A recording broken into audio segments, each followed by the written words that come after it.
Uh, at their best, cities are exhilarating, creative, and liberating. And at their worst, they're cruel and inhuman. And I suppose the question I want to explore is my own contention that you can't design cities anymore, but perhaps if we understand cities, we might be able to shape them. But first I want to look at the sort of complexity of the circumstances we're working in, dominated by uncertainty. The picture at the top is Zygmunt Bauman, Polish sociologist, who contrasted the 20th century as a period of solid modernity, where with enough information, we can control nature and create a perfect world and a perfect society, with the idea of liquid modernity, the period that we're now in, where the pace of change is such that we never have the opportunity to solidify, and therefore individuals have to find very, very different strategies to actually cope with a world in a state of extreme fluctuation. Fluctuation by things like economic turmoil, fluctuations in terms of population change. This, by the way, is a map of London, just showing London as a multicultural city, and a city where the citizens of London, New York, and probably Shanghai may well have more in common now with each other than with their rural hinterlands. And a city also undergoing very, very significant demographic change at the same time. Changes in the way in which we work and the way in which we expect to be working through our lives. And the emergence of whole new types of people in society, the transhumer, where the fleeting experience at the moment may well become more important than the material possessions, and changing the way in which we start to use cities. And then the changes of political complexity.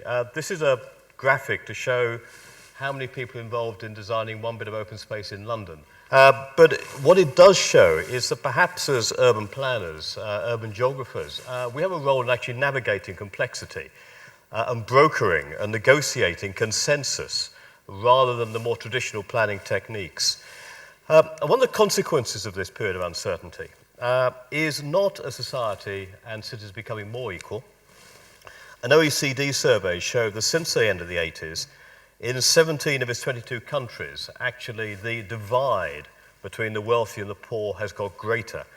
And this is demonstrated. This is a map of the Jubilee line. 10 stations between Westminster and Stratford, a 10-year difference in male life expectancy. So if you travel on the Jubilee line, you lose a year life expectancy as you move eastwards, which shows the kind of starkness of some of the issues. And this is at the end of a period of boom, approaching a period of austerity, where one can't be optimistic that it's actually going to get better.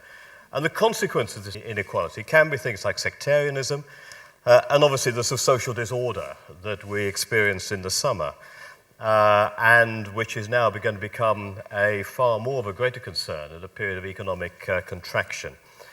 In terms of what's happening across the world, I mean, we do know, obviously we know that the economic power is shifting eastwards, that the Chinese economy is set to become the second greatest in the world and possibly overtake America between 2017 and 2025, with very significant impacts in terms of the growth of cities.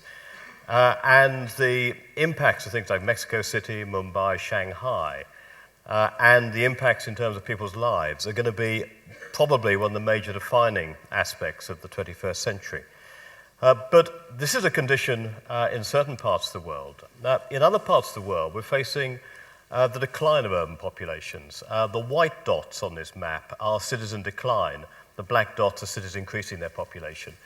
And in particular, this kind of shift where Western Europe is actually doing quite well, but the hollowing out of cities in Eastern Europe, this is Perm in Russia, suffering 35% reduction in population over recent periods.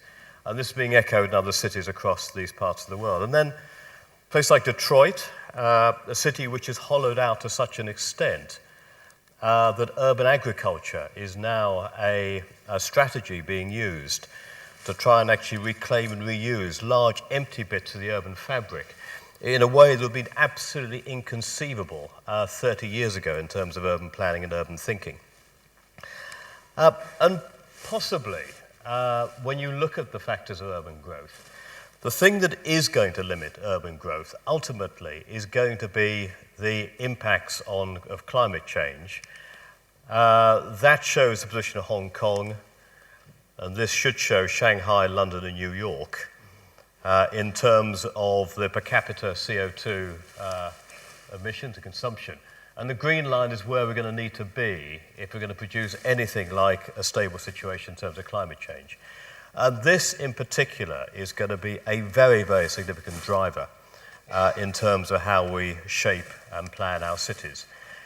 And in this global economy, I think the 21st century is going to be a period of very, very intense competition between cities.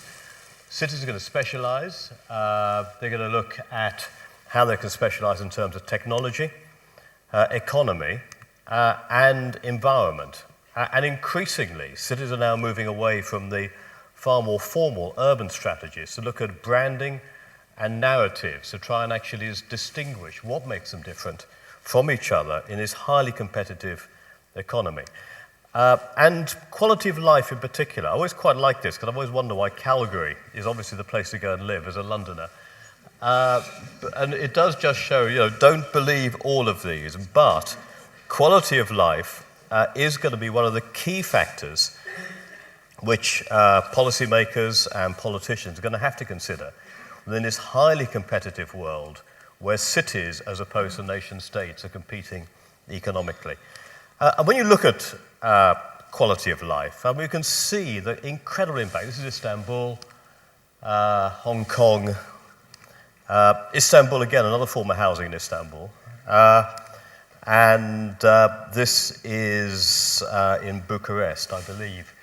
And we know what the problems are. We know what the issues are. We also know an awful lot of the solutions. This is Curitiba. Sadly, Curitiba has been a model of how to do it for 30 years.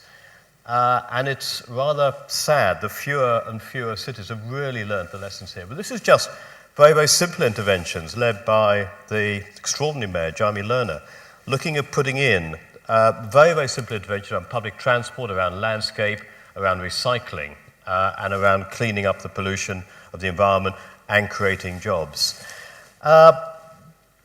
Civic spaces, this is actually in Brixton. This is a Design for London project in Brixton. We're looking at very, very small interventions that can transform areas and form a civic life in which human interaction can happen.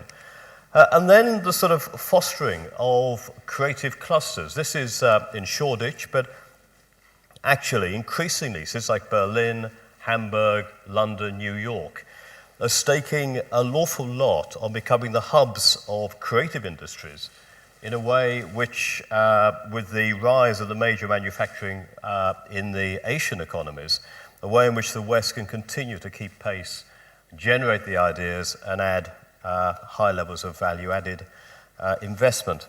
So, how do we do it? Well, I think there are kind of 4 simple levels you can operate on to shape as opposed to design cities. The first is around powerful concepts.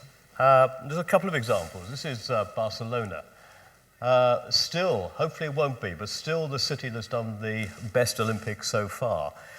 And what Barcelona did, it used the Olympics, not just to put on an event, but to regenerate its waterfront, to redesign how it related to the Mediterranean, redesign its neighborhoods, and in particular to invest in public spaces as a way of actually establishing a city with this unique selling point about life quality. On a slightly less grand scale, Copenhagen, with the work of Jan Gehl, the city architect, looking at how it's transformed over a 30-year period from being a traffic-dominated city through the gradual pedestrianisation to become an area where the city centre is designed around the individual, around the citizen, where 50% of the journeys are made by bicycle, and whereby activities are encouraged within public spaces. So big, powerful ideas can drive the competitiveness and the positioning of cities in a competitive environment. The second area is around the interweaving of agendas. It's no longer enough to think about planning as being separate or design. Actually, it's the interaction of all of the urban agendas, from transport to health to education, that can form the platform. And in particular, the impacts of climate change and how this can be used positively as a driver. The global market for environmental goods and services is massive and is going to grow. And like it or not, even in a period of very, very low levels of government investment, retrofitting cities and investment in new energy sources is going to be a major area of growth in the global economy. Methods of dealing with things like rising sea levels, and in particular, strategies. This is the strategy for East London around green enterprise, that weave these together around stimulation of the employment and local economy, around green manufacturing and adapting to climate change, are going to be areas which are fertile ground for the exploration of ways in improving city. And then thirdly, getting the detail right, looking at what John Chase and Margaret Crawford called everyday urbanism, actually understanding how we can move from the big strategies down to simple techniques to redesign neighborhoods, understanding the small scale of how cities work, taking bits of city apart, and putting them back together again using community workshops, design charrettes, with direct citizen participation to try and make cities work effectively. And through these, and this is the work of Williford Watson Van, start to build bits of city piece by piece, incrementally, around very, very loose fit, tactical master planning, as opposed to hard edge planning, and sort of significantly change people's lives, allowing the intervention and the participation to be manifested with very, very quick responses on the ground, using very, very simple graphics to involve people, and then techniques to try and actually allow space to be used in a far more sophisticated way within the city. And then the sort of final level, I think, moves beyond this. It's about choreography of the city. I think there's a kind of very interesting analogy between city planning and theatre production. Actually, it is, when you get down to this level of design, at the lowest level, it's about actually choreographing space and putting on a show. Understanding how temporary uses can be used and activities, not just as nice things in themselves, but how sometimes they can evolve into permanent uses and activities. How you can use things like pop-ups and short-scale interventions and investments. How you can use events, this is the Union Street Lido in Southwark as part of London Festival of Architecture. And sometimes how you can do the unexpected. This is a Autobahn outside Cologne, which is closed on Sundays as a farmer's market. But these are as much about allowing people to dream about different types of city and reimagine their city, as about trying to come up with end result plans, or just allowing people to use a piece of space. This is in Essen, the flying green carpet, but to use spaces in a completely different way in the city. And maybe it's about unlocking the ability of city owners, city dwellers, to actually dream about how their cities work, allow an open approach to thinking about urban space, and in particular, interweaving these strategies, not just about physical planning, but about understanding the legal and governance frameworks, the fiscal vehicles we're going to need to renew our cities and extend them, how we weave in environmental programs and citizen participation, in order, ultimately, to create cities which are beautiful and which are wonderful and are thrilling and are exhilarating and are not cruel and inhuman. Thanks.